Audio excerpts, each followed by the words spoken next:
Olá, nono ano, tudo bem com vocês? Então, nós vamos agora entrar no módulo 2, na parte de ligações químicas, né, e elementos químicos. Então, vamos para a nossa matéria nova, com base naquilo que a gente já aprendeu no módulo 1, né, do que tudo que a gente viu de química até agora, a gente vai dar continuidade, tá bom?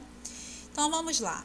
A primeira parte ali do livro, quando fala, né, das ligações químicas, é falando da arrumação, né? Então aqui a gente tem duas imagens de tecidos arrumados por cores, ou então pregos ou coisas, parafusos relacionados a equipamentos também arrumadinhos. Então, assim, tudo na vida a gente tem uma arrumação, um critério, né, de arrumação, por semelhança. A tabela periódica é a mesma coisa. Então, a gente vai conhecer que a lei da periodicidade, ou seja, a semelhança entre os elementos e como que eles são organizados na posição na tabela periódica, tem a ver com isso, tem a ver com essas características, com essas semelhanças, tá?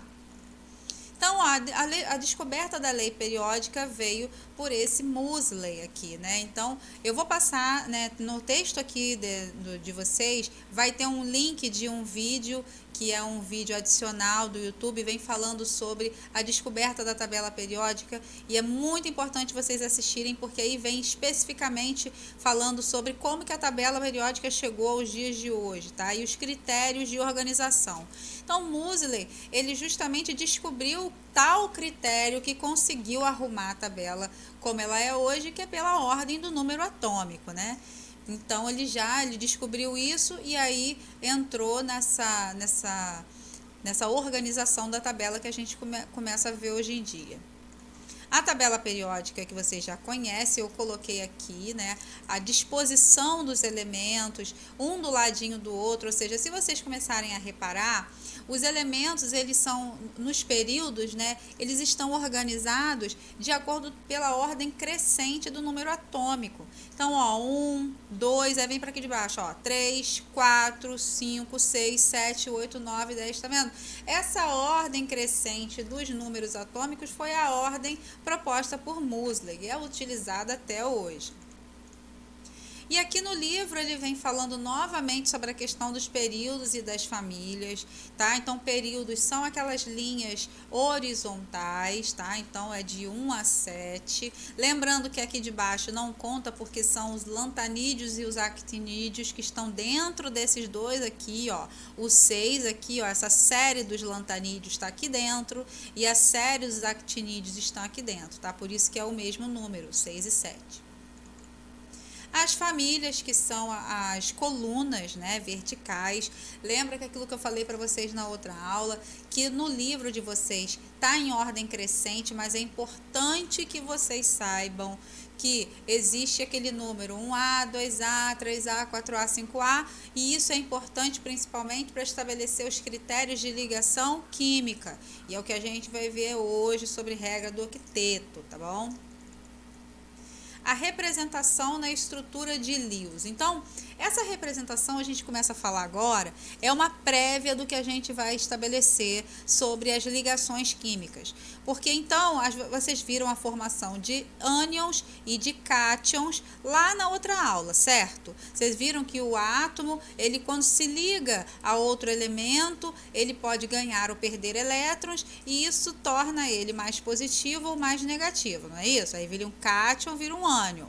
Tudo bem.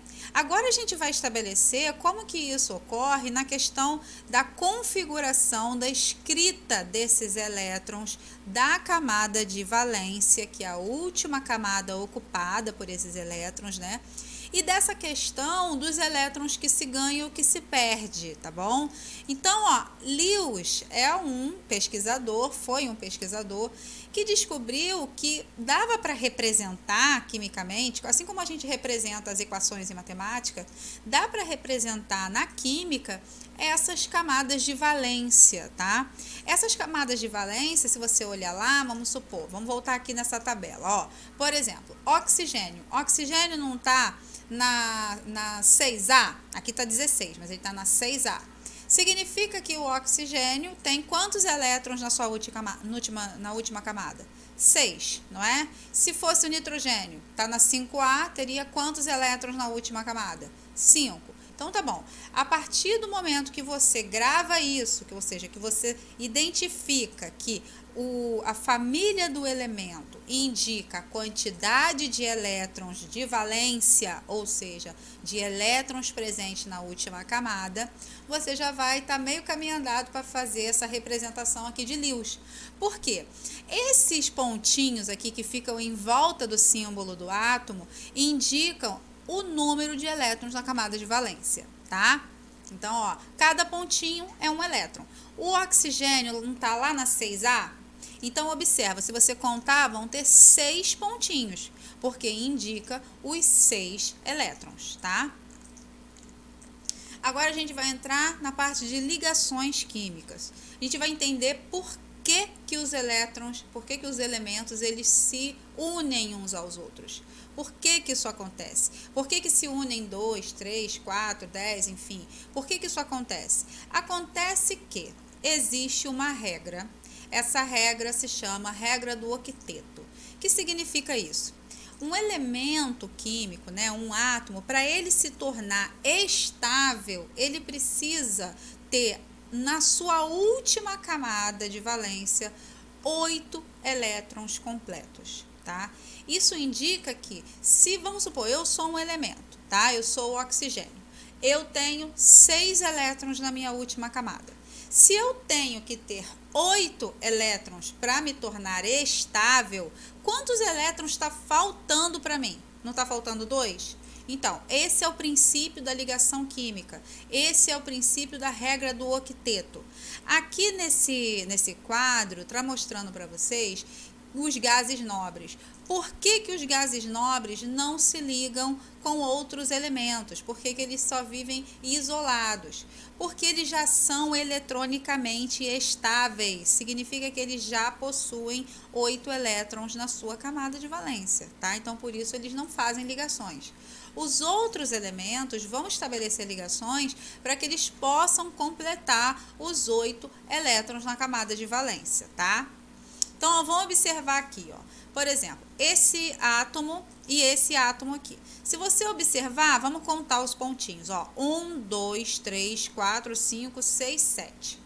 Ele tem 7 elétrons na sua última camada. Então, significa que ele tem 7 elétrons na camada de valência. Significa dizer também que se ele tem 7 elétrons de valência, ele está na família 7, certo? 7A.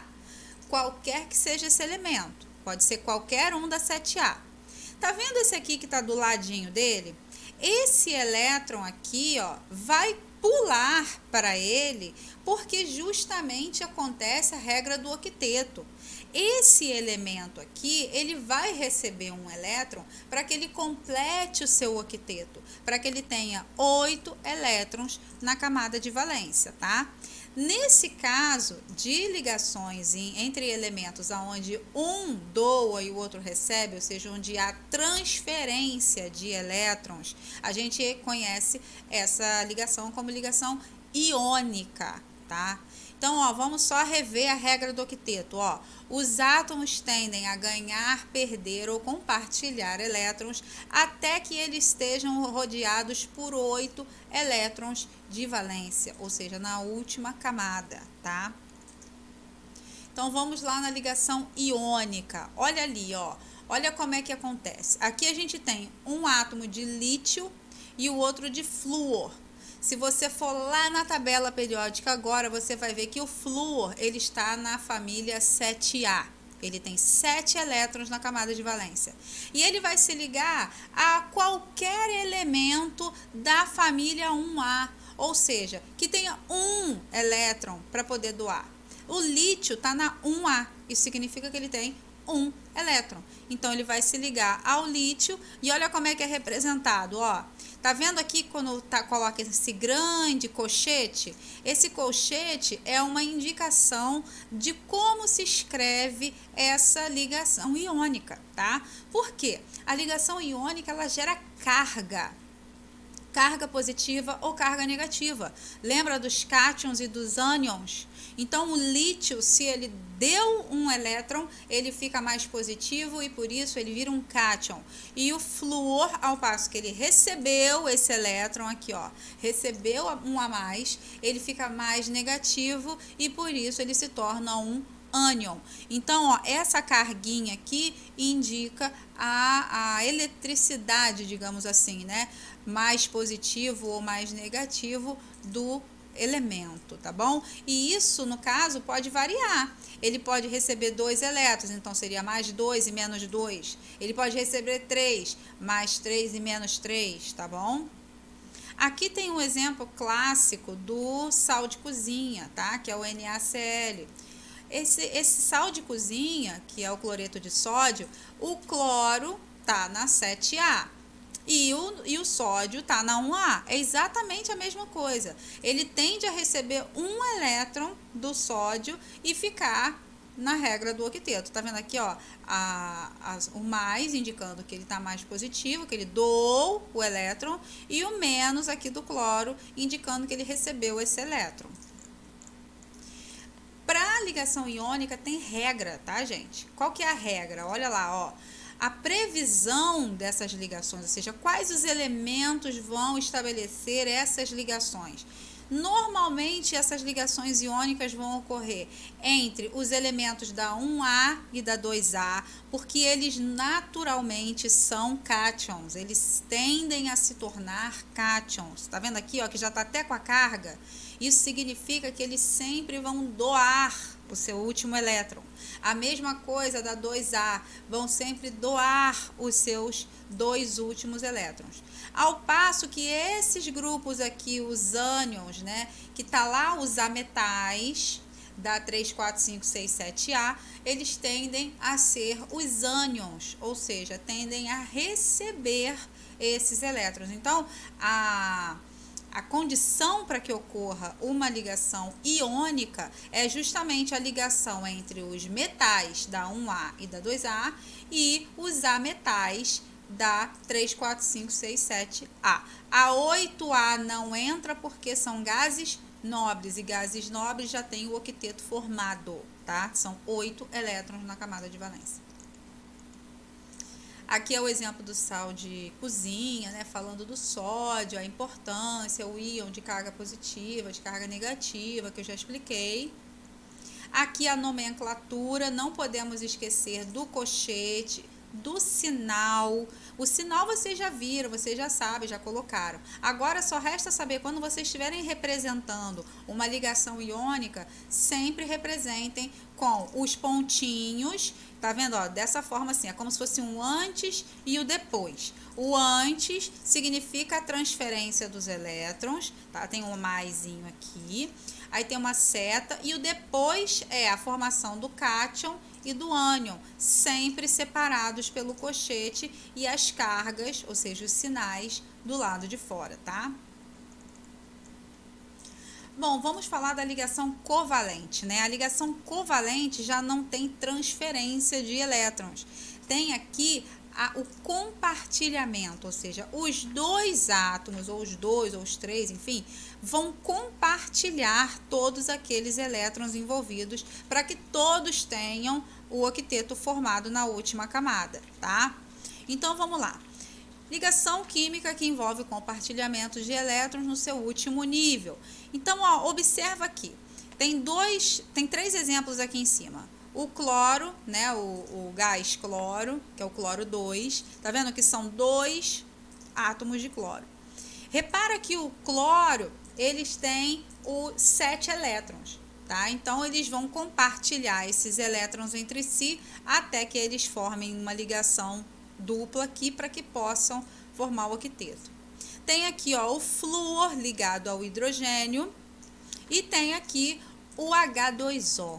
Tá? Ou seja, a água que a gente conhece, a água que a gente bebe, a água potável, ela é uma ligação covalente, tá? Então, vai ter o oxigênio ligado a 2 hidrogênios. E isso tem uma lógica. Vamos lá na lógica?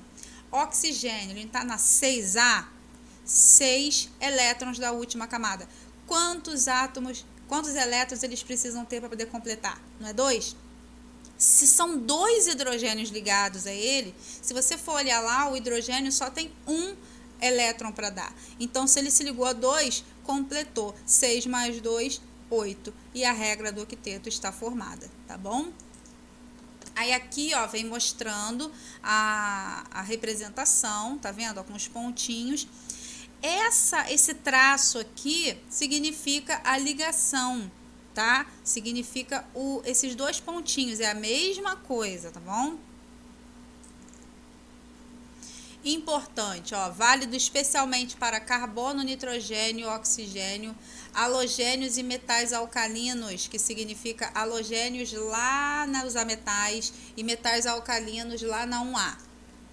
Existem exceções à regra do octeto para a ligação covalente, tá? Então, só para vocês saberem, vocês não vão tratar nesse ano, no 9º ano, com essas exceções, mas só para vocês saberem que mais para frente, no ensino médio, onde vocês estudarem, pode ser que o professor de química passe para vocês as exceções, tá? Só saibam que existe. Importante, olha lá, ó, os símbolos. A gente agora vai ver a questão de fórmula molecular, fórmula estrutural, tá? Esses símbolos podem indicar as ligações. Então, quando você olha aqui, ó, H2O, isso só indica a quantidade de átomos, tá? Isso aqui chama-se fórmula molecular. Aqui já é a representação no desenho, tá? Onde você tem os 3 átomos e você tem todos os elétrons envolvidos e o que um vai doar para o outro. Aqui no livro a gente vai estar mostrando, né, a fórmula de cada um. Ó, a fórmula química ou molecular, que é como você escreve comumente no texto. A fórmula estrutural em tracinhos, que é o que a gente vai estudar na química orgânica mais para frente, tá? E a fórmula na estrutura de Lewis, que é na forma dos pontinhos. Tá vendo esse retângulo que ele faz aqui? Ele faz esse retângulo para exemplificar que ali está ocorrendo o compartilhamento de elétrons, tá bom? E é isso, meus amores, ó, tentem fazer esses exercícios que estão lá no livro, tá? Se sentir alguma dificuldade, pode falar comigo no Zap, vai fazendo, que depois eu vou postar a aula de correção desses exercícios do livro. E também hoje eu estou colocando uns exercícios na plataforma extras para vocês fazerem na folhinha. Tentem fazer também. Na próxima aula eu vou corrigir tudo junto. É importante a tentativa, é importante vocês estabelecerem esse esforço, tá? Porque a química é isso, é coisa diferente, sempre tem uma matéria diferente, mas vamos nos esforçar, tá bom? E qualquer dúvida pode falar comigo. Um grande beijo para vocês, fiquem com Deus.